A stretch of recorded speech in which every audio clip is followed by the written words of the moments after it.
Hello everyone and welcome to a new video. If you have a task that you want to perform using the Power Query and you can do it using the user interface or the Power Query editor, is it worth also to know how you can do it using the M code, or it doesn't matter? This is exactly what we are going to discuss today. We have a column containing dates. These dates are in the long format or the full format.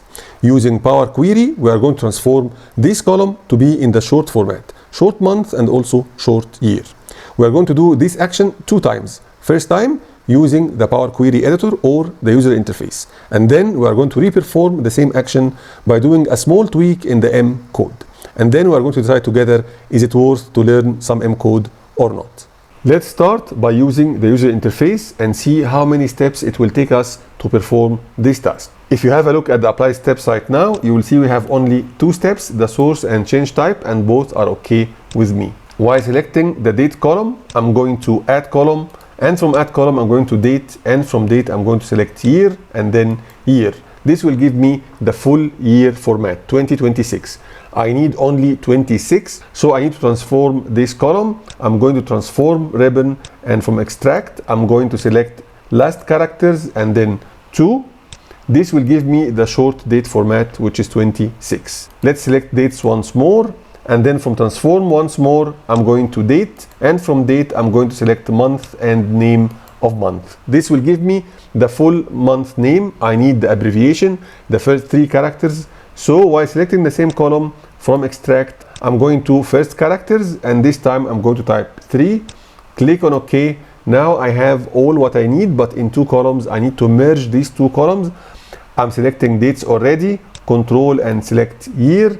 And from transform I'm going to merge columns. The separator will be custom, and I'm going to type the dash, and the name of the column will be dates as well, and then click on OK. You will see that I didn't manage to get the exact same name. It's now written dates.1. I need to double click and delete the 1 and the dot and click on OK. Now let's check our applied steps and see how many steps we took in order to do this very simple task. In the applied steps, after the change type, how many we have? 1, 2, 3, 4, 5, 6. 6 steps using the user interface in order to do a very simple task. Now let's try to do the exact same action, but using the user interface also with a small tweak in the M code. I'm already selecting the date column. From transform I'm going to date, and from date I'm going to month and name of the month. This will give me the full name of the month. Let's expand the formula bar and see what function he used. If you check, you'll see that he used the date.month function. I'm going to change this function. And instead of this, I'm going to use the date.toText function. I'm going to select the second part of the function and then delete, and then I'm going to type .toText. Inside the brackets, I'm going to keep the underscore and then comma. After the comma, I'm going to add the format of the output text. I'm going to type double quote and then MMM capital dash YY small, and then hit the check mark, and here you go. This is exactly what we wanted. Let's go now to the applied steps and count how many steps did we do. From applied steps, after the change type, how many steps? We have only 1 step.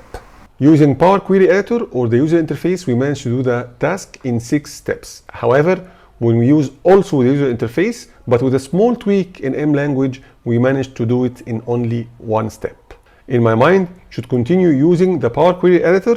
However, you need to learn some tweaks in M language, so it will help you to create much better performing queries. Another point we need to discuss: if you manage to get the query 100% written using the assistance of AI, is it worth to learn the code behind it, or it's okay to rely 100% on the AI? This is exactly what we're going to discuss in the next video. Stay tuned, please.